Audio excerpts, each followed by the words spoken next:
Hello everyone, welcome back to my channel. मैं हूं आपका कनेडियन दोस्त और आज की वीडियो के अंदर जी मैं आपके डाउट्स क्लियर करने वाला हूं जी ऑनलाइन स्टडी को लेके। तो जी काफ़ी लोगों के डाउट्स थे जी मेरी लास्ट वीडियो के अंदर, जिसके अंदर मैंने बोला था कि अगर आप 100% ऑनलाइन स्टडी करते हो तो जी आपको पोस्ट ग्रेजुएट वर्क परमिट मिलने में प्रॉब्लम नहीं आने चाहिए। जी उस वीडियो के अंदर काफ़ी लोगों ने क्वेश्चन रेज किए थे कि भाई PR पॉइंट्स के ऊपर क्या इम्पैक्ट पड़ेगा, क्या उनको PR मिलेगी या नहीं। क्योंकि जी अगर कोई बंदा इंटरनेशनल स्टूडेंट स्टडी करने आता है, इतने पैसे लगाता है, तो जी उनका मेन एम तो होता है कि उनको PR लग जाए, राइट। तो इस वीडियो के अंदर मैं आपको बताने वाला हूं कि भाई PR पॉइंट्स कैसे कैलकुलेट करते हैं, क्या क्या गवर्नमेंट की पॉलिसीज है, कनेडियन एक्सपीरियंस क्लास क्या होता है, स्टडी का इम्पैक्ट है कनेडियन एक्सपीरियंस क्लास के ऊपर, कितने पॉइंट्स का डिफरेंस होता है अगर आपके पास कनेडियन एजुकेशन हो ना हो। तो जी बहुत ही जैम पैक्ड और इन्फॉर्मेटिव वीडियो होने वाली है, तो मेक श्योर कि आप कुछ भी मिस मत करना, नहीं तो आपको कन्फ्यूजन स्टिल रहेगी।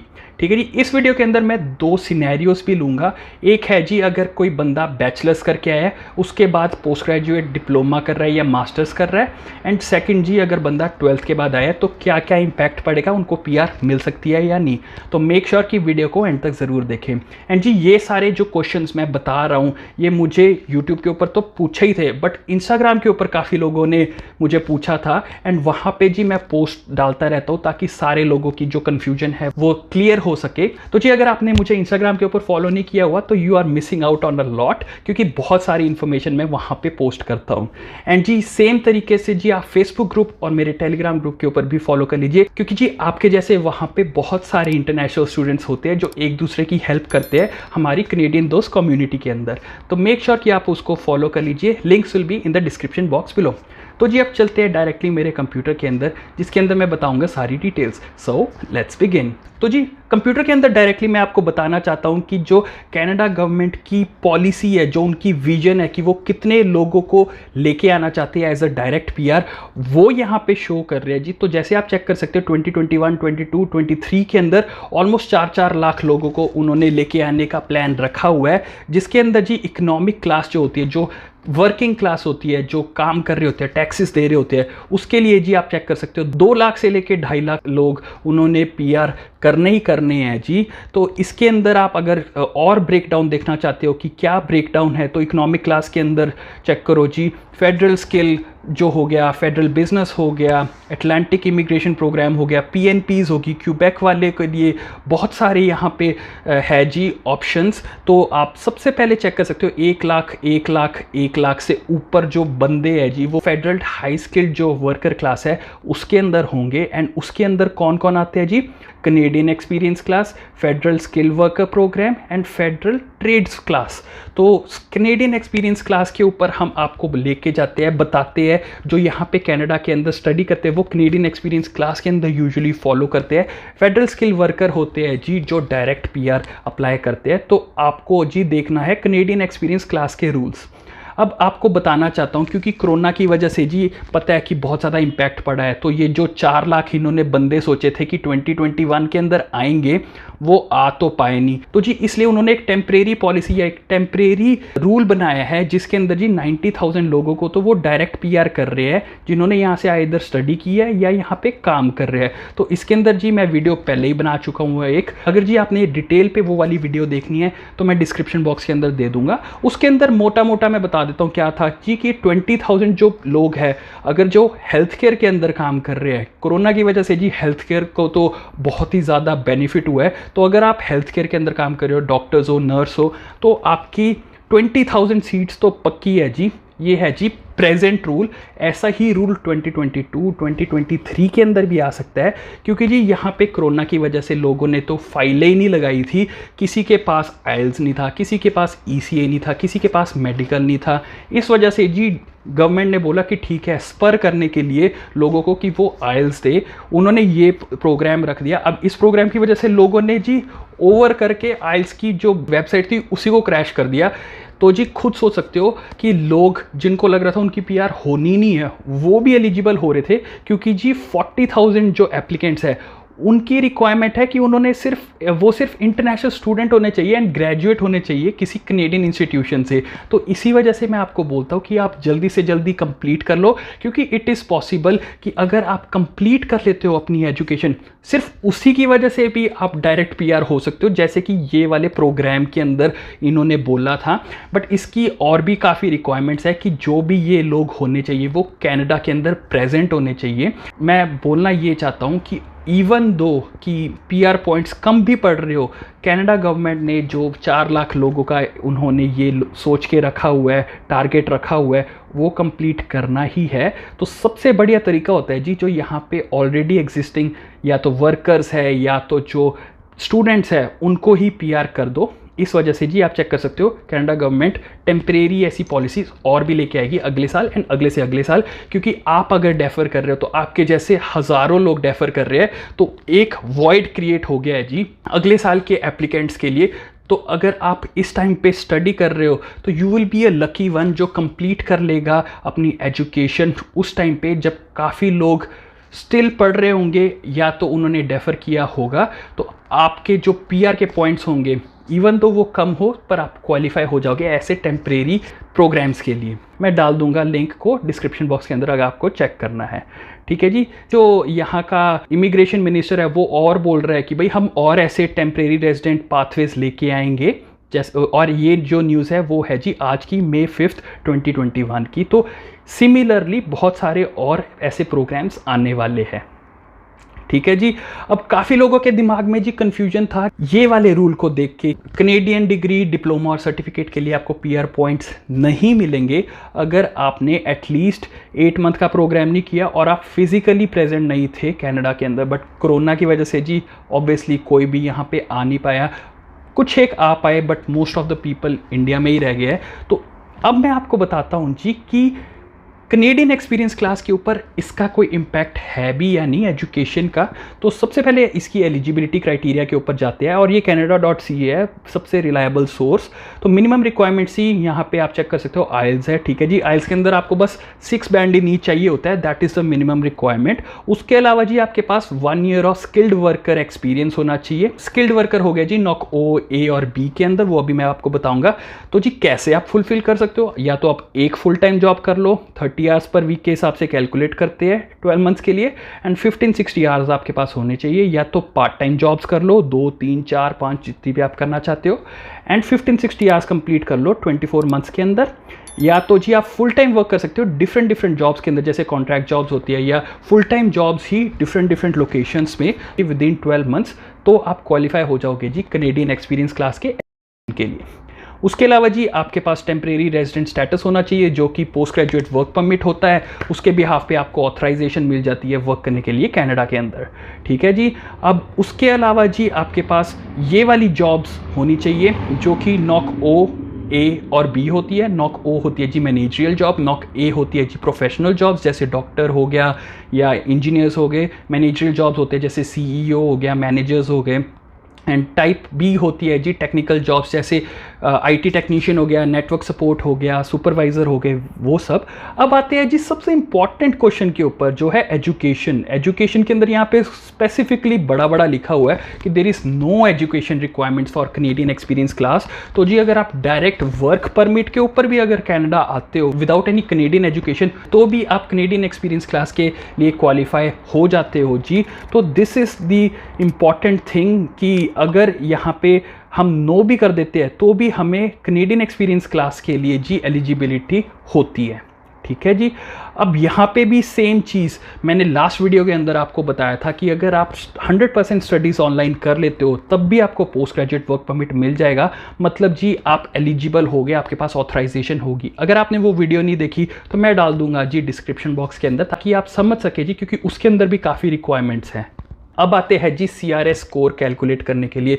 तो जो मैं सिनेरियोज आपको बोल रहा था कि अगर एक बंदा बैचलर्स के बाद आया है पोस्ट ग्रेजुएट डिप्लोमा करने के लिए या मास्टर्स करने के लिए, उसके कितने PR पॉइंट्स बनेंगे अंडर कनेडियन एक्सपीरियंस क्लास। और अगर कोई बंदा 12th के बाद आया है सिर्फ डिप्लोमा करने के लिए 2 इयर्स का, तो उसके कितने पॉइंट्स बनेंगे। तो जी उसके लिए हम चेक करते हैं यहाँ पे मैरिटल स्टेटस है जी never married, how old are you, आप जितना मर्जी डाल सकते हो, 30 इयर्स तक सेम पॉइंट्स होते हैं, मैं 25 डाल देता हूँ यहाँ पे, ठीक है जी। What is your level of education, तो यहाँ पे हम डालेंगे 2 और मोर सर्टिफिकेट्स, एक डिप्लोमा है, एक डिग्री है, and 1 degree is more than 3 years, ठीक है जी। अगर आपके पास डिफरेंट है, अगर आपके पास मास्टर्स है तो मास्टर्स का भी अलग होता है, अगर आपके पास सिर्फ 2 इयर्स का डिप्लोमा है तो वो भी आप करोगे, वो सेकंड सिनेरियो होगा, सिर्फ यहीं पे चेंजेस आएंगे उसके लिए, ठीक है जी। Have you earned a Canadian degree diploma, अगर हम 100% ऑनलाइन करते हैं तो हम यहाँ पे करेंगे नो, ठीक है जी, नो हो गया। अब आते हैं जी टेस्ट, हमारे पास आइल्स है, आइल्स देंगे जी हम यहाँ पे। अगर आपके पास जी फ्रेंच का कोई रिजल्ट है, अगर वो डालोगे तो उसके भी आपको पॉइंट्स मिलेंगे।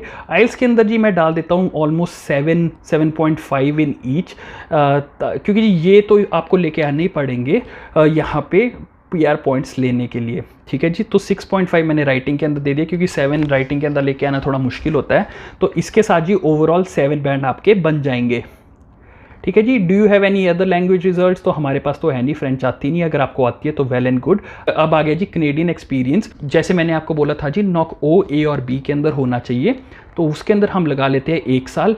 और फॉरेन एक्सपीरियंस हमारे पास 0 है, तो नन और लेस देन एन ईयर। अगर आपके पास इंडिया का भी एक्सपीरियंस है वो डालोगे तो उसके भी पॉइंट्स मिलेंगे आपको, ठीक है जी।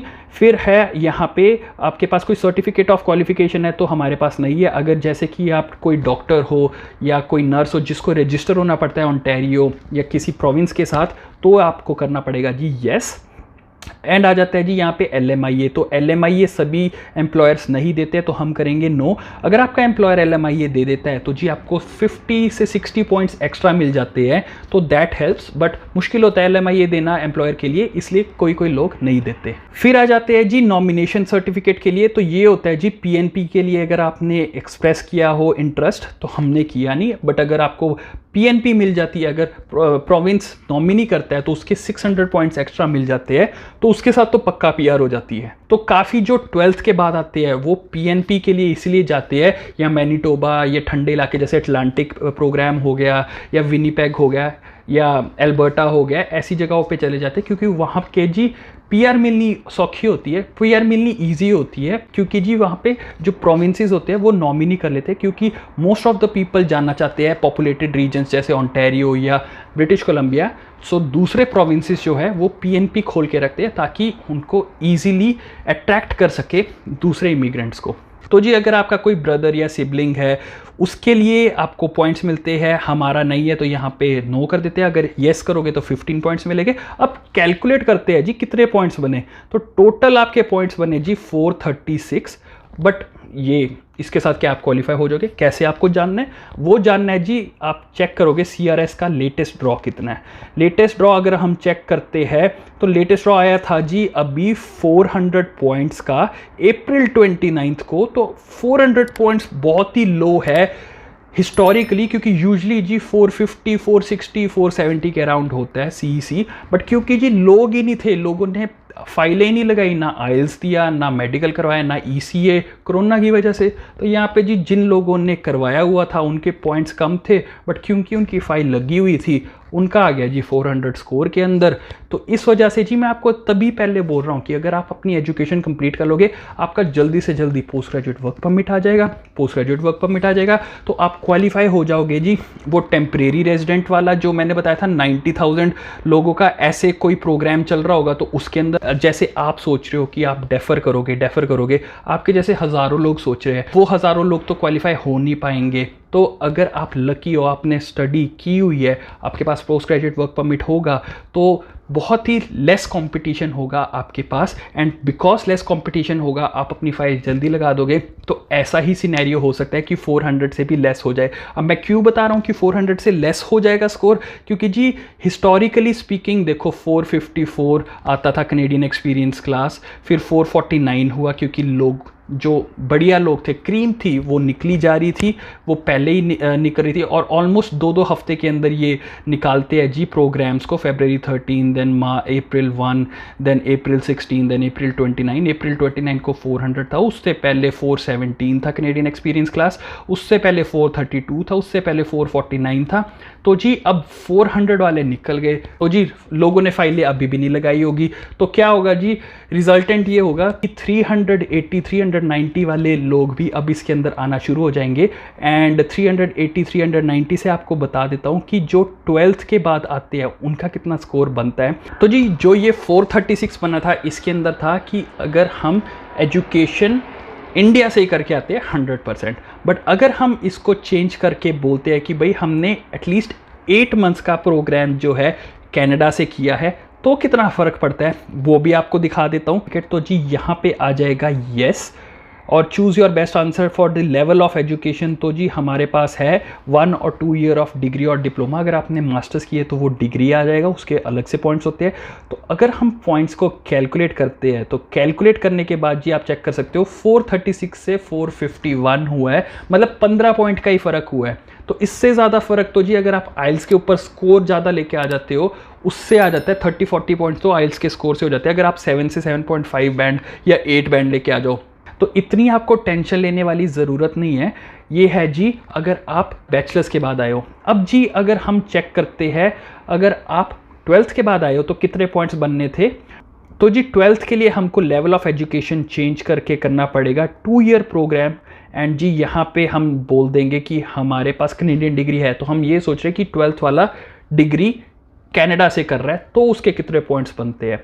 ठीक है जी, बाकी सारा कुछ सेम रहेगा, कैलकुलेट योर स्कोर। तो जी उसका स्कोर बनता है 397। तो जैसे आपने चेक किया जो लेटेस्ट ड्रॉ था कैनेडियन एक्सपीरियंस क्लास का वो था जी 400। अभी लोग पहुंचे नहीं हुए, लोगों ने फाइल लगानी नहीं है क्योंकि उनकी एजुकेशन नहीं कंप्लीट होनी। एजुकेशन कंप्लीट नहीं होनी तो जी कंपटीशन कम होना है। तो अगले साल तो जी इट इज़ पॉसिबल कि वो 350 तक भी चले जाए। एंड अगर जी हम इसको चेंज करके बोलते हैं कि हमने एजुकेशन भी इंडिया से ही की है तो कितना फ़र्क होगा, वही 15 पॉइंट का फ़र्क पड़ेगा। इसको have you earned Canadian degree, तो इसको कर देती है जी नो।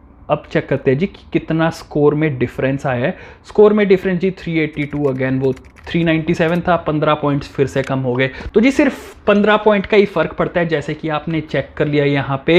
एंड काफ़ी लोगों ने पता नहीं हवा क्यों बनाया हुआ था कि अगर आप 100% ऑनलाइन स्टडी कर लोगे तो आपकी PR ही नहीं होनी, कुछ हो ही नहीं सकता।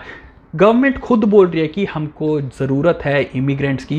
एंड जी सबसे बड़ा रैशनल ये है कि जो कनेडियंस है मोस्ट ऑफ द पीपल जी बुढ़े हो गए और यहाँ के जो गोरे लोग हैं वो तो शादी करते ही नहीं है, बच्चे पैदा करते ही नहीं है। तो इनको टैक्स पेइंग जो लोग हैं वो चाहिए होते हैं। एंड वो सबसे बढ़िया कौन होते हैं जी, सबसे ज़्यादा पॉपुलेटेड कंट्रीज वालों लोगों को बुलाओ यहाँ पे, हम यहाँ पे काम करके इनके लिए टैक्स जनरेट करते हैं। टैक्स जनरेट करते हैं तो इनके लिए जो हेल्थ केयर फैसिलिटीज़ है सारी, जो इनको पैसे मिलते हैं हमारे टैक्स से ही मिलते हैं, तो इनको लोग चाहिए ही चाहिए। तो आपको टेंशन लेने वाली बात नहीं है कि आपको PR मिलेगी या नहीं। जो कनाडा के अंदर आता है उसको PR मिलती ही मिलती है। बट जी कब आ रहे हो, अगर आप डिले करोगे तो कंपटीशन ज़्यादा होगा क्योंकि आपके साथ साथ नेक्स्ट सेमेस्टर वाले लोग हैं वो भी आपके साथ compete करेंगे। बट अगर अभी आप पढ़ते हो, जब कोई भी लोग पढ़ना नहीं चाह रहे, सब डेफर कर रहे हैं, तो you will be in a good spot and आपके PR होने के चांसेस भी जल्दी हो जाते हैं क्योंकि जी कनाडा गवर्नमेंट खुद बोल रही है कि हम 4 लाख लोग लेके आएंगे 2021, 2022, 2023 के अंदर। नेक्स्ट वीडियो के अंदर जी मैं ट्राई करूंगा कि मैं CIC या IRCC को भी कॉल करके पूछूं, बट वो लोग कॉल ही नहीं उठाते। तो मैंने ट्राई किया था आज की वीडियो के लिए भी, बट उन्होंने फ़ोन नहीं उठाया। इसलिए मैंने सोचा कि भाई बेड़ा उठाता हूँ, सारा फैक्चुअल आपको इन्फॉर्मेशन देता हूँ ताकि आप इन्फॉर्म डिसीजन ले सकें। तो जी आई होप आप सभी के डाउट्स क्लियर हो गए हो। अगर वीडियो अच्छी लगी हो तो जी लाइक कर दीजिए, सभी लोगों के साथ शेयर कीजिए क्योंकि आई नो बहुत ही लोगों के डाउट्स है। Thank you for watching this video till the end. Stay safe and I'll see you in the next one.